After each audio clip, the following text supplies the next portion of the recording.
Ambalima bamanankan mena maliko nani maliko kanga foleni walimando be kata obela jele mafu yan fo sigorola ka fonya na ko bismillah ka bi bamanankan kuna fune sorole unkeneka mimi na wala li chamage awiye maliki barew ani jien fanwere ki bareola Mali jamana kono de munu ni ulube kalana Côte d'Ivoire jamana kono sanfe kalanso ani nduguma kalanso konana uluka jakulu bismillah la ankara moba Ased Sherif Ousmane Madani Haidara fe akadema yala kabe entarata temenema kalande nununka ni mbonyi sinfe una na bonya masinke karamogo Haidara ye ni wala nyumando tableau do dili ama kwada akachesiri barawuka Ibrahim Koulibaly Sherif la Jabarani Sola Ousmane Sogrebe na wala likanye anganya joka soro leuna anga jamana demise munumbe ka ukadonta ukawuriya Côte d'Ivoire sanfe kalanso ni aduguma kalanso kono oluga mado yeli Mali Islamé dine nyema uka franyogonga jekuluba groupement des leaders spirituels musulmans du Mali ma nyema fe al Islamé demeto ansaru kunglena aseye de Sherif Ousmane Madani Haidara obe tugunyagali ke ukatamala ukunye tama mimbolo daka na faso kono abe kalo damado bo o tama min kun lawlilendo ufe ukaseka na faso ka seko ni akadongo nyedo nobe uyere ka tariku kofo o tama inde sefe u bismillah ni bunyani karamaye aseye de Sherif Ousmane Madani Haidara fe usegine ko katoda uto kuloka ubela jelega soroka be aka kuka bunyama seginke kanyeshi aseye de Sherif Ousmane Madani Haidara ma kerengere ala ni tableau donneri wala sa ka foka barkada aye deme munke kanyeshi oluga toma anaye joro minta al Islamé dine la farafina kono kerengere ala Mali jamana ere kono anye voyage donc Mali la nama fama ngo voyage d'études de formation et de culture en mogo munu Côte d'Ivoire jamana ga en mogo chama ni be en wolo la Côte d'Ivoire en délégué Mali la donc on nani ko ya ala ami karamo anga adressé de karamo ma donc karamo ya njabe en reçoit aye bonya chama kanyi ya à travers son disciple Koulibaly Mamani donc ya aya bonya aye do kanyi o do an sele ko ko jamana ga anya asabati sisan an bɛɛ lajɛlen ka réunion kɛ o karamɔgɔ ye bonya mun kan ye ko bamananw b'a fɔ ko bonya bɛ mande bonya bɛ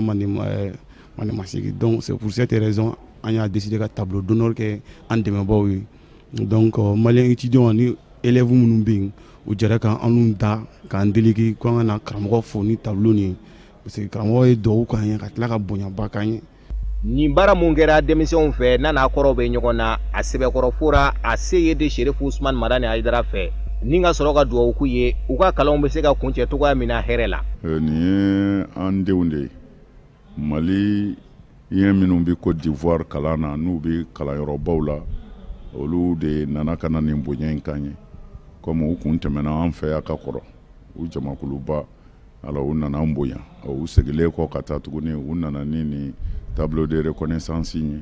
k'a fɔ u bɛnna ka Côte d'Ivoire kalanden minnu bɛ yen n'o ye l'écoledenw ye k'a fɔ u kana bonyamasegi kɛ Mali la Haidara ye ni nin tableau ye vraiment tableau man bon bolo mais ne yɛrɛ tora olu kɔnɔ o de ye fɛnba ye quoi vraiment n bɛ dugawu k'u ye ala ka si d'u ma n bɛ dugawu k'u ye vraiment u y'an bonya ala k'u bonya ala k'u ka baara taga ɲɛfɛ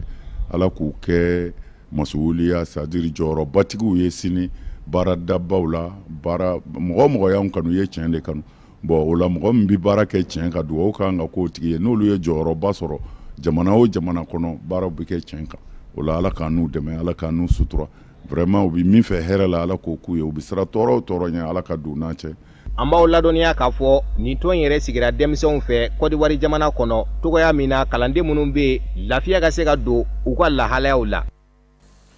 San san karamɔgɔba Ased Sherif Ousmane Madani Haidara ale ka anniversaire kadara kɔnɔna na silamɛya dɛmɛtɔn ansaru u bɛ joli di kɛnɛba dɔ labɛn ka se ka joli di jamana joli mara yɔrɔ ma walasa cogoya minnu na ni bɛ se ka kisi o ladama wuli ɲina u y'o ladala tile centre de santé Sherif la kɔnɔna na ansaru olu y'o baaraw kɛ kɛnɛ min kan ni an karamɔgɔba Ased Sherif Ousmane Madani Haidara ale yɛrɛ ka nisɔndiya ma dogo Tata Touré ka sɔrɔlenw don an ka jɛ an k'olu lajɛ Ni jelidiba min bolodalen filɛ ni centre de santé Sherif la a bɛ don an fa ani an karamɔgɔ a Seyidi Cherif Ousmane Madane Aidara a ka san 63 bangeni ɲaɲani kadara kɔnɔ. O min hakilina bɔra Fédération Ansardine International la. Nin jolidiba min kelen filɛ nin kun foyi t'a la fo n'a kɛra hinɛ ani ɲɔgɔn dɛmɛ ye ka ɲɛsin banabagatɔw ma minnu bɛ bana dilan kan ka sababu kɛ joliko dɛsɛ ye i n'a fɔ an fa ani an karamɔgɔba y'o min yira an na wa a bɛna kɛ sababu ɲuman ye ka jigiya caman de fa joliko nasiraw fɛ. Kabako de bɛ kɛ nin kalo nin na fo ka taa kalo nin ban a t'i n'a fɔ anniversaire nin tile dama nin dɔrɔn don fo ka taa kalo nin ban hinɛ de bɛ kɛ ka se duw ma ɲɔbɔrɔw malobɔrɔw a nanfɛnw o de bɛ di duw bɛɛ lajɛlen ma o la an bɛ dugawu de kɛ hali bi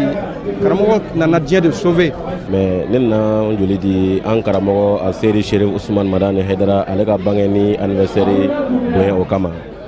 so ale nana kana farafina bɛɛ lafiya kana diɲɛ bɛɛ lafiya dɛsɛbaatɔw bɛ se ka joli sɔrɔ cogo min na fisabilillahi ne kɔni nana joli di o de kan. Walasa ka nin ŋaniya ɲumanya baaraw dafa Ansar tɔndenw bɔra fan bɛɛ fɛ walasa ka se ka nin jelidi layidukanw dafa wa fɛn min ye an fa ani an karamɔgɔ a Seyidi Cherif Ousmane Madane Aidara ye a yɛrɛ tilala ka wuli ka jɔba kɛ ka bɛn ni a sanga ye wa a ka fɔ la silamɛya ye fɛn min yɛrɛ ɲini o de waleyalen filɛ nin ka dɛmɛ don i mɔgɔɲɔgɔnw ma kumana min na n'u mago jɔra a la a tilala ka nisɔndiya kosɛbɛ ni nin waleya in kɛli ye ka da kan nin jolidiba in kɛra ka sanga ni sunkalo kalo nali ye o min waatiw la jolidiw bɛ sumaya kosɛbɛ. Comme il y a que Fédération Internationale Ansardine jolita organisé Dr. Soraya bi a kɛra ka da kan karamɔgɔ a Seyidi Cherif Ousmane Madane Aidara a ka bangeni ka bɛnna ka bangeni san yɛlɛma ye o de kama jolita kɛra an fɛ yan bi ni Ala sɔnna ma Bamakɔ yan a b'o cogo kelen na jamana 30 kɔni bɛɛ jolita kɛ ka joli di dɔgɔtɔrɔso ma fi sabilillahi an yɛrɛ ko bɛɛ kɛ sɔgɔmada na karamɔgɔ ka lafiɲɛ a kana na jolitayɔrɔ na nka a ma sɔn an ye ko bɛɛ kɛ a ma sɔn a ko fo a kana sen jɔ jolitayɔrɔ la yan a fana ka na i n'a fɔ tɔw nana cogo min na Ala sɔnna fana a nana komi a kɛra aw yɛrɛ ɲɛna yan min bɛ yen dɔrɔn ka dugawu kɛ karamɔgɔ ye sijan ani kɛnɛ ani lafiya Ala k'o d'a ma mɔgɔ min bɛ yan bɛɛ b'a fɛ a joli de ka taa nka anw yɛrɛ kɔni ɲɛ bɛ poste min na mɔgɔw bolo yan an y'a lɔn a tɛ se ka hali jama tilankɛ joli a tɛna se k'a ta. Baara min bɛ yan bi baaraba de don parce que silamɛya seli dama tɛ Ala y'a ɲini an fɛ de an ka kɛ ɲumankɛlaw ye se bɛ minnu ye u ka fantanw dɛmɛ minnu ye masaw ye u ka kiiri tigɛ tiɲɛ kan alors minnu ka kɛnɛ olu ka banabaatɔw dɛmɛ bon an filɛ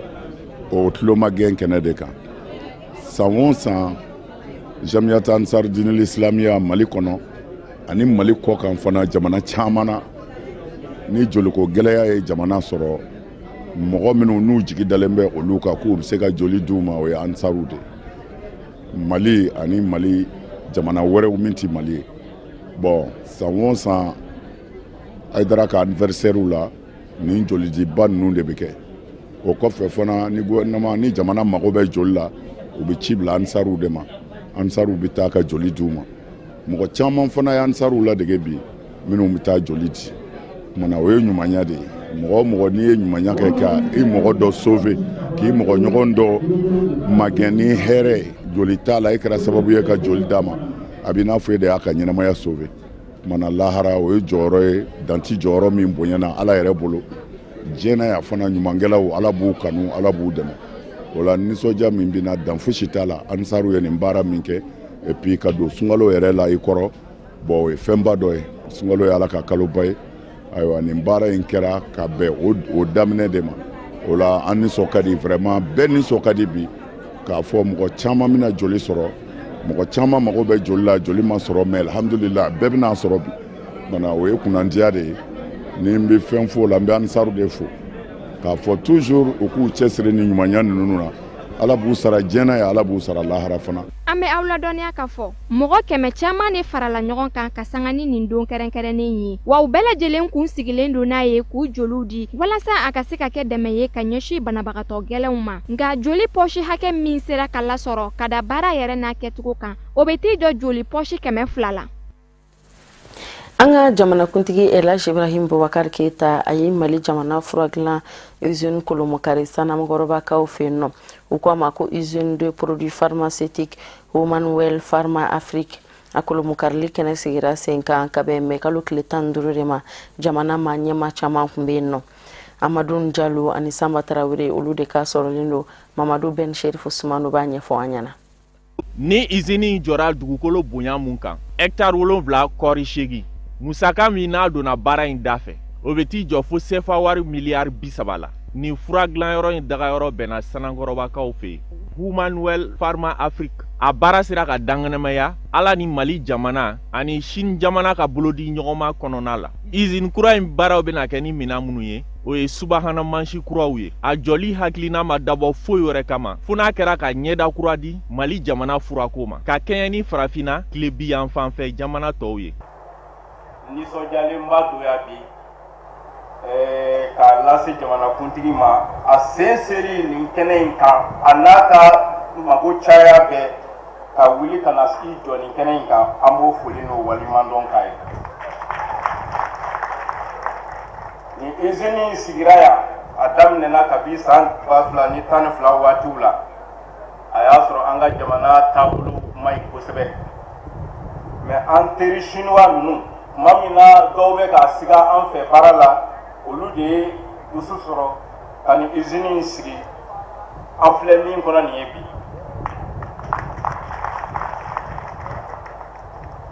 O ye fɛn ye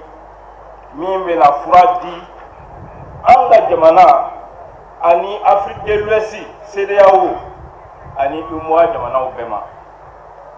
Ne hakili la ni fura nɔgɔyara an ma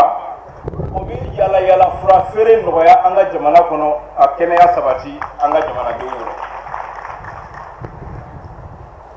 A fɔra de mɔgɔ b'i teri sɛbɛnw dɔn waati gɛlɛnw kɔnɔ ni usine fura dilan yɔrɔ in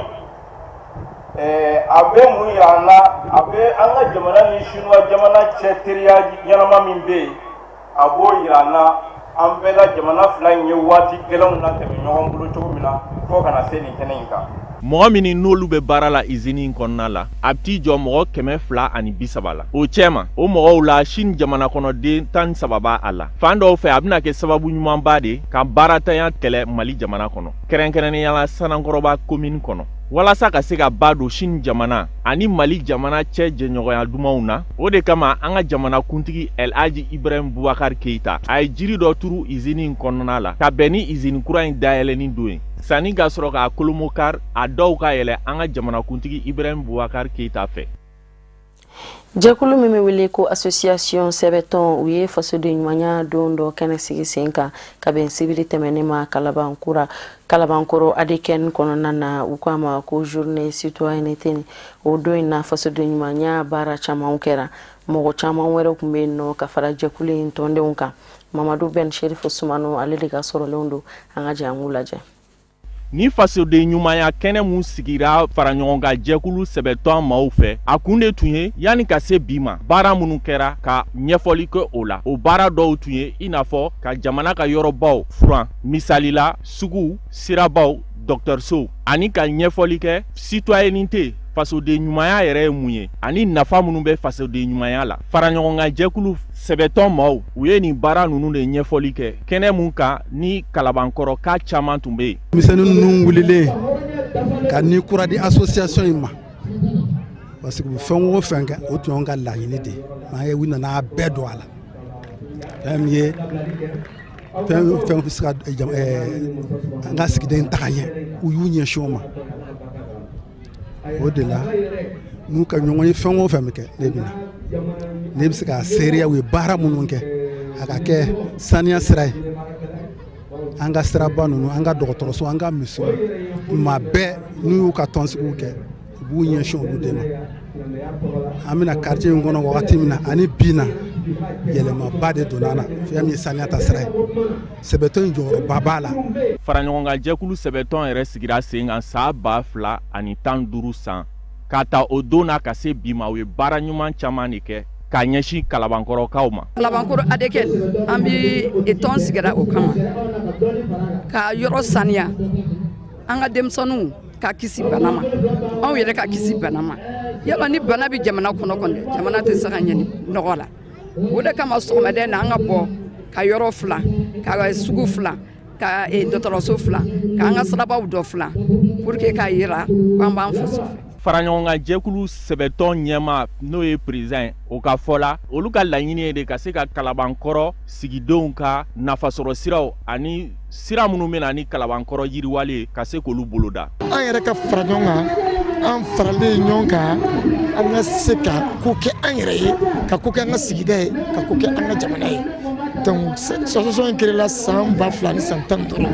donc o kɔnɔna na association min ka wulikajɔ belebeleba de kɛ nin de y'a sigi kun ye ka se ka mɔgɔw fara ɲɔgɔn kan ka jɛ ka sigida bɔ nɔgɔ la ka jamana bɔ nɔgɔ la ka kuma dayɛlɛ fasoden ɲuman yɛrɛ fɛn jumɛn ye k'a jira mɔgɔw la o de ye an bila dina vraiment. Ni lajɛrɛ in kun cɛra ni yirali ye senfili ani bolofili nasiraw la mun kɛra faraɲɔgɔnkan jɛkulu in tɔnden dɔw fɛ a bɛ fɔ mun ma karate. Kasanga ni Mali jamana kunnafonidila Salifu Jara ka lasagoni kiritigila mɔgɔw fɛ ni a bɛ baara kɛ kunnafoniso la ko Mali Actu o de kadara kɔnɔna na kunnafoni di kɛnɛ dɔ sigira sen kan kunnafonidilaw ka jɛkulu dɔ fɛ walasa ka se k'u ka kelenɲɔgɔnya wale jira u baara kɛ ɲɔgɔn Salifu Jara la ani ka labanna ka se ka diɲɛ mɔgɔ labɔ ni lahalaya ninnu bɛɛ lajɛlen kan kunnafoni di ko nasiraw fɛ. Amadou Kamara ani Abdoulaye Sogodogo olu de ka sɔrɔlenw don. A bi ɲɔgɔn ye kun tɛ dɔwɛrɛ ye comme aw yɛrɛ bɔra k'a ye an ye conférence de presse kɛ ka sit-in kɛ ka tila ka b'o la tugun ka pétition signer dɔwɛrɛ tɛ ka yira bi an lamɛn jɛkulu n'a lajɛ jɛkulu la comme quoi bon dangari bɛ ka kɛ Mali presse la Mali kunnafonidilaw la parce que an tɛ se k'a faamuya k'a fɔ depuis 1991 ni mankan wulila k'a fɔ ko démocratie fanga ka instaurer an ka jamana kɔnɔ ka tila ka bɔ yen tugun ka na se 92 ma où il y a eu les journées de l'information et de la communication k'a fɔ ko bon désormais Mali kunnafonidilaw u kan ka bonya et puis loi dɔ de fɛnɛ talen don kɛrɛnkɛrɛnnena anw kama hali n'a sɔrɔ an ye fɛn kɛ k'a ma ɲa ou bien ni fɛn kiri bɛ bɔ an na u bɛ passer o de fɛ n'an b'o wele ko la loi sur les délits de presse. An ye jɛkulu dɔ ye min ye mɔgɔ 30 ɲɔgɔnna ye an ye jeunes ye an y'an fara ɲɔgɔn kan ka jɛkulu dɔ fɛngɛ pour que k'an fara ɲɔgɔn kan pour que an baarakɛɲɔgɔn min ye Salif Jara ni min ye Mali Actu rédaction ye pour que u ka se ka baara kɛ parce que n t'a dɔn n'aw b'a kalama depuis février kalo tile 21 u y'u lajɔ Mali Actu tɛ ka baara kɛ kelen yɛrɛ siranna min ye Isa Kulibali ye kasoladon y'ale ja tigɛ ale ye denmisɛn ye ale ja tigɛra ale ye baara dabila min ye Aliou Assé an t'a dɔn ale bɛ kɛ min ye sini Salif Jara o kɔni kɛlen bɛ tribunal de la commune 3 chargé de communication ye bi ale de bɛ taa u ka cahier chargé vendredi a bɛ taa yɛrɛ yira juge dɔ la min b'a fɔ k'a ka taa a tɛ se ka sɛbɛnni kɛ a tɛ se ka kuma jama na a tɛ se ka sɛbɛnni kɛ a balilen bɛ o bɛɛ la o kɔrɔ ye k'u y'a daminɛ k'a datugu k'a kana baara kɛ bilen anw ko anw min ye journaliste ye anw min ko anw sirilen bɛ fɛn na mun ye tiɲɛ ye anw min ko an tɛ sɔn yuruku ni ɲagami ka don information traité la an ko an ma sɔn ma. Ayiwa an ka bi lajɛ in kun ye mun ye an balimakɛ mun bɛ yen nɔ n'a tɔgɔ ko Salif Jara a baara kɛ Mali Actu la jamana kɛlen don ka dansigi k'a ka baara kɔnɔna la parce que document dɔ bɛ yen n'a bɛ f'o ma ko contrôle judiciaire o bilalen don sen kan pour que ka a ka baara mun ye n'a y'o sɛbɛnni a kana se ka sɛbɛnni kɛ fo k'a dɔn nɔminɛli mun bolodalen don a kama n'o tiɲɛ n'o nkalontigiya dɔnna donc o de la sisan nɔ an wulila k'an jɔ o wagati kuntagala janyana a mɛnna donc u k'a fɔ an ɲɛna n'a sɔrɔ a ye mun kɛ tiɲɛ don a y'a kɛ ou bien a ye mun kɛ tiɲɛ don a nɔ t'a la u k'o fɔ an ɲɛna siɲɛ kelen pour que an ka se k'a dɔn a bɛ se ka mun kɛ pour que a ka se ka bɔ sokɔnɔsigi ni gɛrɛnsigi la ka wuli k'a ka baara kɛ a ka baara ye sɛbɛnni ye de pour que a ka wuli k'a ka baara kɛ voilà o de y'an ka bi lajɛ ye. Bi lajɛ in kɔni ye koba ye parce que nin ma an journalistes bɛɛ de kun kan nin y'an bɛɛ de kungo ye an confrère min bɛ yen n'o ye Salifu Jara ye kabini a ka ko in daminɛna fo sisan a bɛ so kɔnɔ u y'a interdit baara bɛɛ la wa il est obligé don o don ka taa vendredi o vendredi ka taga tribunal la ka taa signature kɛ an bɛ fɛ o bɛɛ de ka dabila. Mali Actu baarakɛla minnu fana bɛ yen n'u ka minɛnw minɛlen d'u la an b'a fɛ u ka minɛnw ka d'u ma ko dɔ de don nin y'an bɛɛ ka kɛlɛ de wa bɛɛ de kan ka wuli nin ko la il faudrait que gouvernement ka mesures ta pour que nin ko sufaw ka dabila u ka fara journaliste la journaliste tɛ dɔgɔrɛ kɛ u ka baara de kɔ. I tɛ se ka wuli ka taa journaliste minɛ i n'a fɔ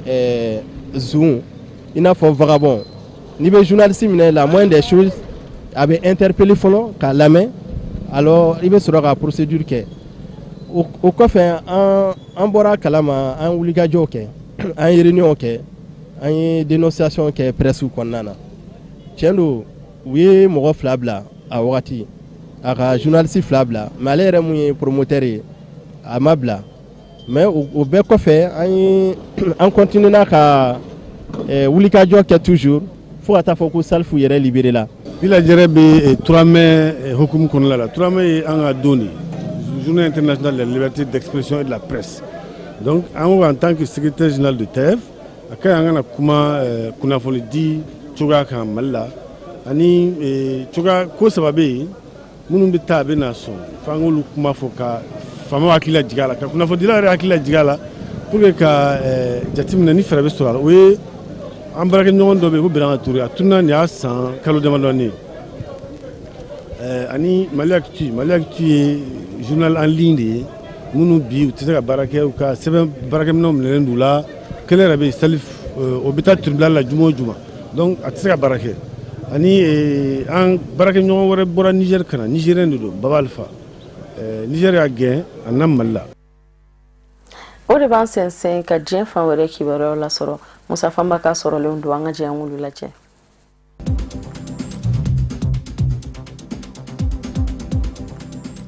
Senegal faaba la Dakar hali bi lɔgɔlidenw ma se ka u to ɲɔgɔnkɛ faali dayɔrɔ sɔrɔ u fari la min kɛra tarata tɛmɛnen o dugujɛ araba faaba yɛrɛ la sanfɛ kalansow minnu bɛ yen kɛrɛnkɛrɛnnen ɲɛna Université Cheikh Anta Diop kalandenw ye fa bɛɛ lajɛlen kɛ sennɔ ye u ni lakana tigilamaw ni ɲɔgɔn cɛ kamalennin min mɔnɛna ani na ni kalanden kun don Saint-Louis sanfɛ kalanso la a tɔgɔ ye ko Mohamadu Falo Sena si kun bɛ san 25 la sɛgɛsɛgɛliw bɛɛ lajɛlen y'a jira k'a fɔ kisɛ de kɔni kɛra a sata ye wa Saint-Louis jamana tɔgɔ la kiri ɲɛma min bɛ yen ni o ye procureur ye Ibrahima Ndoye ale fɛnɛ seginna o kɔrɔfɔ kelen de ka jira k'a fɔ kisɛ de kɛra a sata ye sɛgɛsɛgɛliw de dayɛlɛn bɛ sa ko min y'a to ni gendarmelakaw ye mugu ci maaw na fɔ ka taa se kamalennin faalen mɔ a fara facogo minnu na olu bɛɛ lajɛlen na ɲɛɲini Ziguinchor ni o ye Casamance duguba ye o sanfɛ kalanso o ɲɔgɔnna fɛnɛ kɛra ye dɔw yɛrɛ y'a yira yɛrɛ k'a fɔ camancɛ kalan ni o ye secondaire maaw ye lycée n'a ɲɔgɔnnaw olu farala sanfɛ kalandenw ka nisɔngoya in jira jamana fan caman fɛ jamana foroba yɔrɔw minnu bɛ yen olu bɛɛ lajɛlen donna ɲɔgɔn na lɔgɔlidenw fɛ Senegali dugu min fɛnɛ bɛ wele ko TS ni o bɛ tile biyanfan fɛnɛ fɛ yen sanfɛ kalandenw olu fɛnɛ bɔra ka fara maaw kan Banbe ni o ye Senegali camancɛ yanfan dugu fɛnɛ ye yen sanfɛ kalandenw olu fɛnɛ y'u sen don nisɔngoya kɛnɛ ninnu na.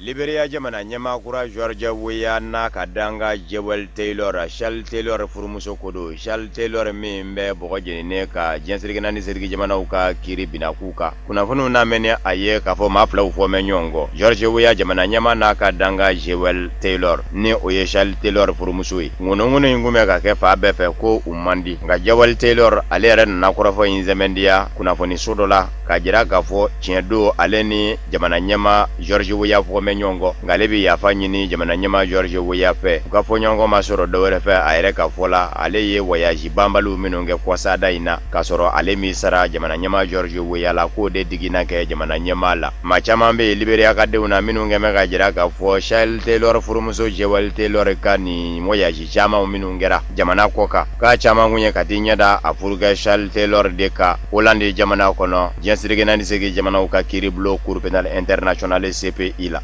ale min minɛnen don ni san 2012 la a jarala k'a fɔ kiiri b'a nɔ minɛ bawo a ka tɔɲɔni bonyana siya woloma kuma Liberia jamana kɔnɔ ka ɲɛsin Liberia danjɛbɔɲɔgɔn jamana dɔ ma ni o ye Sierra Leone ye min ye terrorisme ye ka bɔnɛ banfula don maaw kunna ani bi musoka fɔ ka taa se falindokɛw ma ani denmisɛnninw k'olu ta k'olu kɛ kɛlɛkɛlaw ye ni maramafɛn dilen ye u ma k'a ye Sierra Leone siya wolomakɛlɛ kuma mamurukilen jɛkulu caman dɛmɛ o kokolow na san 1991 ani 2002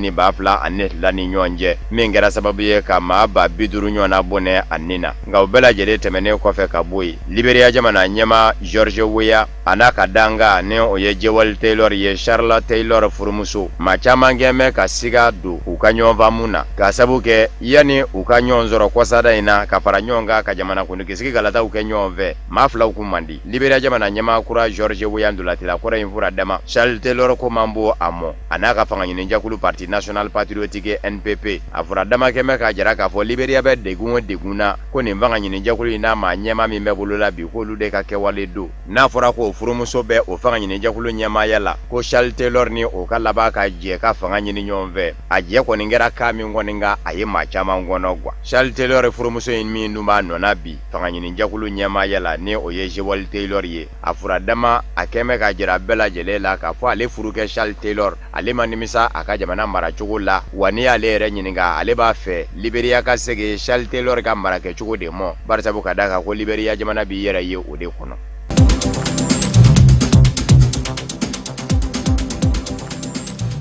Arabula jamanaw minisiriw bɛɛ lajɛlen kɛmɛ ka jɛ ka ɲɔgɔn sɔrɔ alamusa mɛ kalo tile 17 arabula jamanaw ka tɔ jabalaba la ni o ye Misira jamana faaba ye kɛra Ligue Arabu jabala kodo lajɛ balalen do Bani Israɛl ni Palestine kun kan barisabu ka da kan Bani Israɛl bilama bɛ ka Palestine ka de fade maa 60 de bɔnɛna a nin na ni ka maa 2,500 bɛɛ lajɛlen jogi Bani Israɛl ni Palestine ni ɲɔgɔn cɛ dancɛw la Bani Israɛl jamana surasiw fɛ ka sabu kɛ araba Ameriki jamana ɲɛma Donald Trump kun ye layidu min da a nana o layidu bɔ a sira fɛ ni o ye nin kɛra jamana ɲɛma ye Ameriki lasigidenso min bɛ Bani Israɛl jamana kɔnɔ n b'a bɔ Tel Aviv faaba la ka taa ni a ye Jerusalem barisabu ka da kan ne b'a fɛ Jerusalem de ka kɛ Bani Israɛl faaba ye o Jerusalem dugu min y'o ye Palestine kɛmɛ k'a jira k'a fɔ ka yɔrɔ do wa silamaw yɛrɛ bɛn bɛ k'a min ka Jerusalem kɔni ye silamaw de ta ye bawo Ala ka misiriba bɛ yen de ni o ye Beitel Mukadasi ye Donald Trump k'a fɔ ko a bɛ Bani Israɛl faaba yɛlɛma walikɛlɛ a bɛ Bani Israɛlakaw dɛmɛ u ka faaba ka taa kɛ Jerusalem ye o ye tɔɔrɔ ye arabuw bolo silamaw bolo Palestinikaw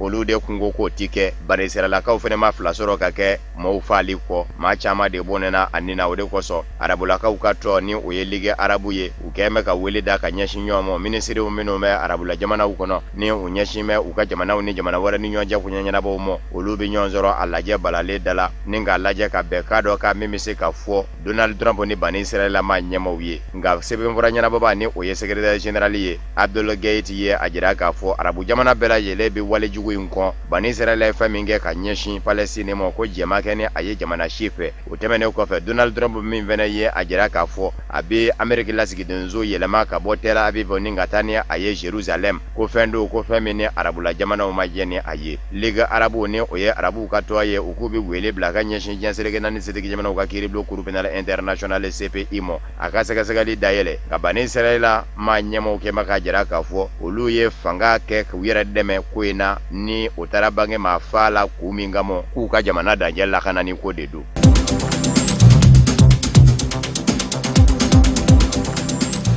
Burundi jamana kɔnɔ maa 5,000,000 de welen bɛ ka bɛn ni alamusa mɛ kalo tile 17 ye u ka kalata furuba kalata senfɛ awɔ ni a ye ni ɲɔgɔn cɛ ni awɔ ye sebaya sɔrɔ bɛɛ u b'a jira k'a fɔ jamana ɲɛma Pierre Nkurunziza san 2034 2034 a bi o kɛ fanga na o fɛnɛ b'a jira k'a fɔ accord d'Arusha min ni tɛgɛnɔbila kɛra o la Tanzanie duguba la ka kɛ sababu ye ka siya wolomakɛlɛ b'a Burundi jamana kɔnɔ Hutu ni Tutsiw ka se ka ɲɛ sigi la n'o kɛra sababu ye ka siya wolomakɛlɛ ban siya wolomakɛlɛ min daminɛna san 1993 nin ye o Arusha bɛnka fɛnɛ bilalen ye ji la jamana ɲɛma Pierre Nkurunziza alamisa sɔgɔmada joonani fɛ a yɛrɛ taara a ka kalata lɔgɔliso la lɔgɔliso min wele ko Ngonzin 2 jamana gaɲaka yanfan fɛ ni o ye a yɛrɛ ka mara ye a y'a yira k'a fɔ bi ye donba ye Burundi ka den bolo ko foli ni waleɲuman dɔ bi lase Burundi ka den bɛɛ ma fɛn fɛn solila ka bɔ a ka da fɛ ka taa kalata k'a bi bɛɛ fo k'a bɛɛ waleɲuman dɔn a ko ale bilama nisɔndiyalen don ko wa danba la fana k'a fɔ Burundi ka denw u n'u dɔngɔ ta u fɛrɛlen ka sɔrɔ mamu bɔ u taabolo kan ko barisabu ka da kan ko kalata in bɛɛ lajɛlen labɛnna kabini yɛrɛmankudu kana se sisan ma k'a bɛɛ lajɛlen kɛra maaw fɛrɛlen maa ma bɔ i taabolo kan wale kelen k'i bagabaga k'i ka sira k'i dɔngɔ ta.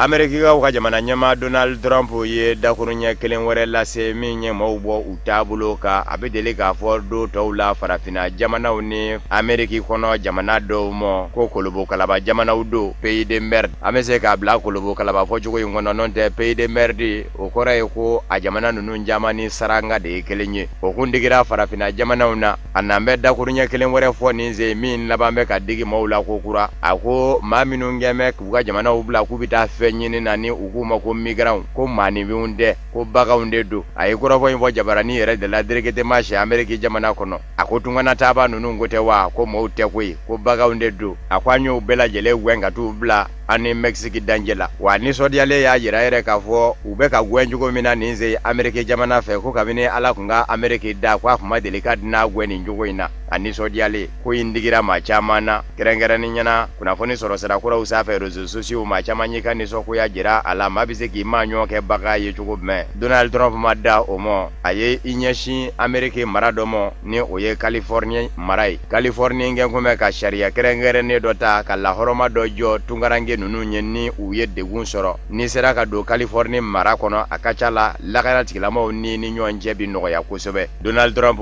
a ye Californie maradenw bɔrɔndɔ a ko an ka Amérique jamana sariya dɔw kɔni ye Ala ka nɔgɔya sariyaw de ye a ko sariya kolonbaw a sariyaw minnu ɲɛsin bɛ tungarankew ma kɔni a ko nka ko n'Ala sɔnna a ma anw minnu bɛ fanga na bi an b'a ɲɛsin a sariya kolon ninnu bɛɛ lajɛlen ma k'u dilan a ko sariya kolon ninnu i n'a fɔ Californie sariya talenw k'o de kɛ bɛ tungarankew ka kɔnɔɲa ye n'u degunna u bɛ t'u dogo ye kɔrɔfɔ in bɛ ne Californie marabolo ɲɛmaa fɛ ni o ye gouverneur ye o ye kɔrɔfɔ ta ni ka Donald Trump jaabi cogo koman fɛnɛ a ko Donald Trump ye kalontigɛla de ye tungana taabaw kunga wa a bi kalo fɛnɛ tigɛ a kɛtɔ k'a ka laɲiniw sabati k'a kɛ i n'a fɔ tungarankew ye bandiw de ye maafalaw don ko dakurunya kelen ko jamana ɲɛma Donald Trump yɛrɛ de ye kalontigɛla de ye a ko a k'a dɔn k'a fɔ a bɛ ka kalo minnu tigɛ k'o tɛ k'olu bɔ u taabolo kan olu ye mara min ye Californie mara ni maa bi waso olu de kan ka waso barisabu ka d'a kan Amérique marabolow bɛɛ lajɛlen faralen ɲɔgɔn kan olu ka mara sɔrɔ ka bon ni mara bɛɛ ta ye o kumana maa kana fɔ k'i b'i ka hakilina dɔ latɛmɛ ni olu ka mara burujali ye k'i bi taa soti kala da dabi kun